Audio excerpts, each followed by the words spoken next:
Então, vou falar um pouquinho das indicações de biológicos em psoríase no Brasil e em todo o mundo.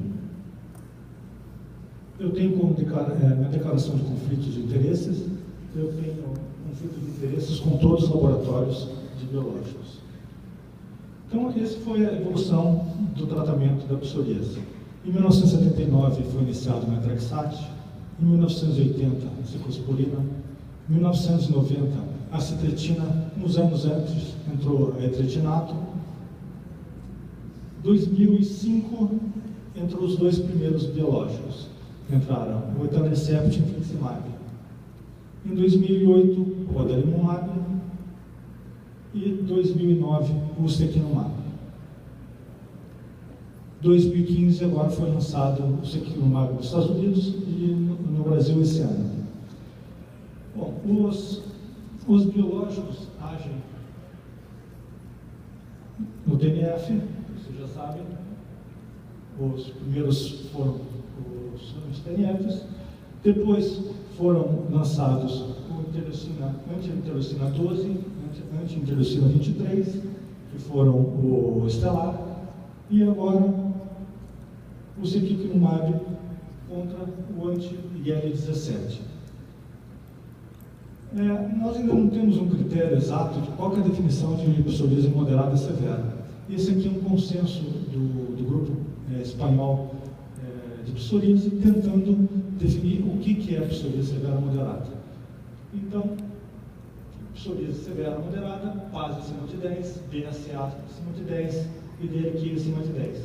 Uma psoríase que requeriu ou requer tratamentos sistêmicos em algum ponto de sua evolução, incluindo as drogas sistêmicas tradicionais, os biológicos de fototerapia, terapia psoríase eletrodérmica, a psoríase pustulosa generalizada, a psoríase pustulosa, se ela tiver alguma associada com alguma limitação funcional ou psicológica, psoríase envolvendo áreas expostas como face, palmas, solas, genitais, couro cabeludo, unhas, e placas recalcitrantes que têm um impacto funcional e psicológico nesses pacientes. E psoríase associada com artrite psoriática. Também do grupo espanhol, quais são as indicações para tratamento sistêmico de psoríase moderada? Aqueles pacientes que têm PASI elevado, BCA acima de 5 a 10, psoríase não controlada com tratamentos tópicos, aqueles que têm limitações funcionais, como palmo, plantar, genital. Eu coloco também aqui, na minha opinião, no couro cabeludo, no escalpo, psoríase eletrodérmica, psoríase pustulosa e psoríase associada com artrite psoriática.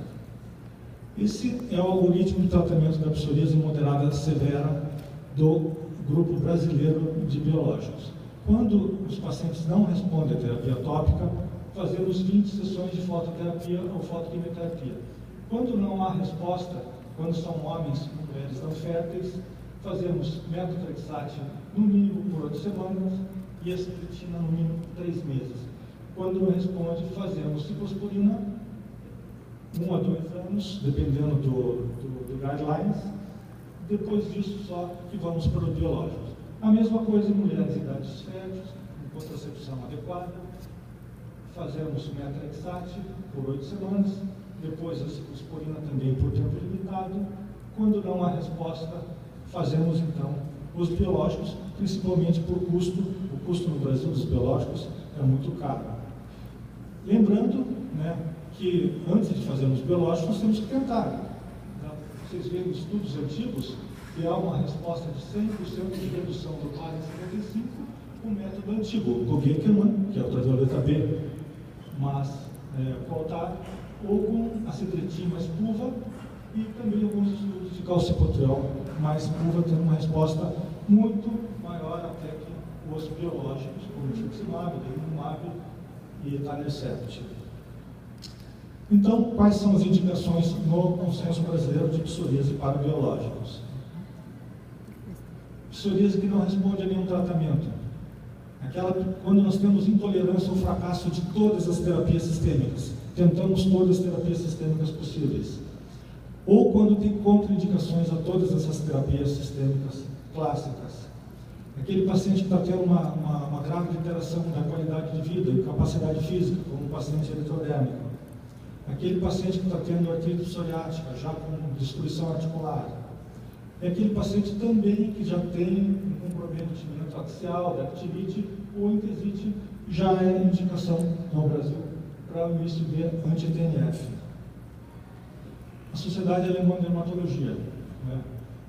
Os biológicos devem ser indicados só quando outras terapias já estabelecidas e mais baratas, eles reforçam muito o aspecto econômico, né? Porque ela cara o mundo inteiro, né?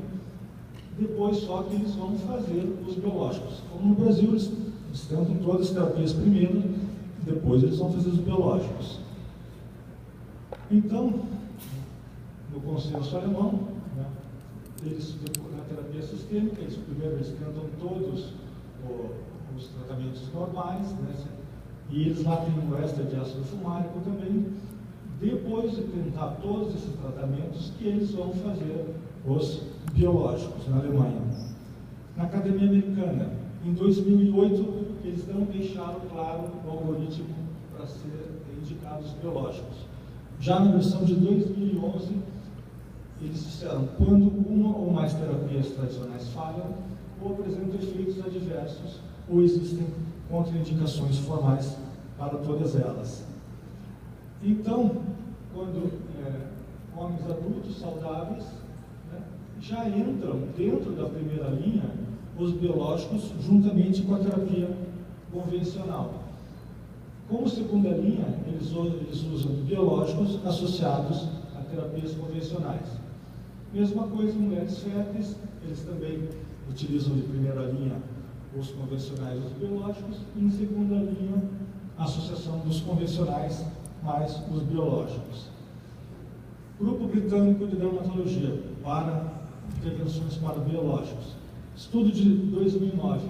Eles colocaram como critério de eleição o paciente ter uma doença severa quase maior que 10, BCA maior que 10, ou DLQ maior que 10, e mais uma dessa categoria aqui.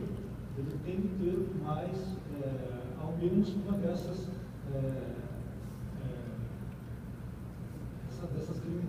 desses aspectos aqui. Quando a fototerapia ou terapias sistêmicas são contraindicados ou não funcionam, quando eles são intolerantes a terapias sistêmicas tradicionais, quando eles não respondem à terapia sistêmica tradicional, quando eles têm muitas comorbidades ou quando eles têm uma doença instável, severa, que o paciente entra, geralmente ele faz psoríase eletrodérmica e melhora, entra de novo psoríase eletrodérmica, eles indicam a terapia biológica. De novo, o consenso espanhol. Quais são as indicações deles? Pacientes que não atingem controle efetivo com a terapia sistêmica tradicional ou combinada. Aquele paciente que tem recidiva dentro de 3 meses após parar qualquer tratamento. Aquele paciente que requer altas doses de tratamento sistêmico convencional, tendo muitos efeitos adversos. Aquele paciente que tem que usar ciclosporina numa dose muito alta, por exemplo. Ou aqueles pacientes que usou já muito no Metrexate, que precisa fazer biópsia hepática. Aqueles pacientes que não toleram tratamentos sistêmicos por todos esses riscos de toxicidade. Aqueles pacientes com comorbidades, né, para a qual os tratamentos com Metrexate, aquele paciente que tem hepatite, ou paciente que é renal crônico,